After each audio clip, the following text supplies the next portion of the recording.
In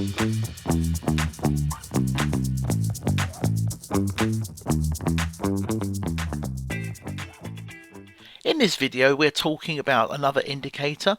This indicator is called Bollinger Bands.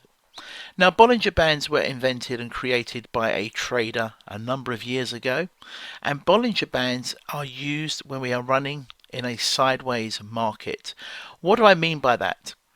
Well, a sideways market means when it's neither going up nor down. As you can see here, price is falling. As you can see here, price is falling, but as you can see here, price is just range bound. It's sitting between two levels and it's just going sideways.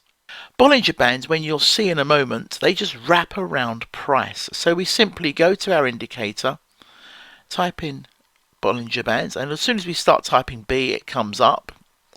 And Bollinger Band standard settings is a 20 period and 2 deviations. Now you don't need to worry about what that means. It just means they are the standard settings. You can change these, and please change them as you see fit to get different types of readings. Once we click apply, notice what happens is we get 3 wavy lines on our charts. We get a top, we get a bottom, and we get a middle. So let me just zoom in on that for you so you can see what I mean.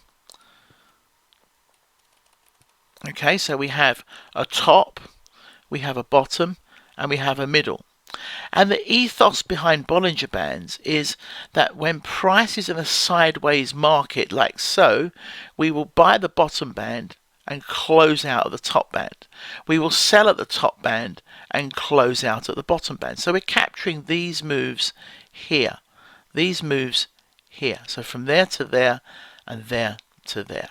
So it's a Bollinger Band. Bollinger Bands obviously don't work, as you can clearly see here, in a market that's moving strong, because what happens is the Bollinger Bands widen when the market starts to move in a very strong direction, and the gap between the top and the bottom gets quite vast.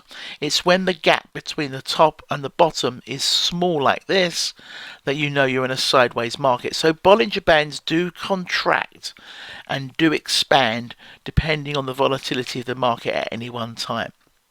So let's show you how we can put these into Tekton. So we're going to add algorithm again, and what we're going to do is we're going to say when price crosses the bottom band from below, we want to buy, and when price crosses the upper band from above, we want to sell. So it's taking this move here. Now obviously we're going to show you on another video how other indicators can help you determine whether there is a sideways market or not, but for this particular exercise I'm just showing you how to use the Bollinger Band in a standalone format. So let's go to Bollinger Band. So if price crosses above Bollinger Band 20 period 2 deviation lower, apply, the action is to buy.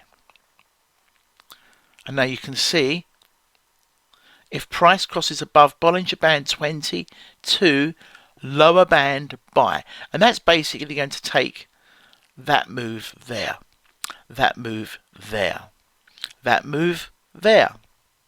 Now it will take this move here and obviously won't be a successful trade, but I'm going to show you later how you can overcome that. We can do the same thing for the sell. So if price crosses below Bollinger Band 20 to upper, the action is to sell. And that is how you use Bollinger Bands in a standalone format in Tekton.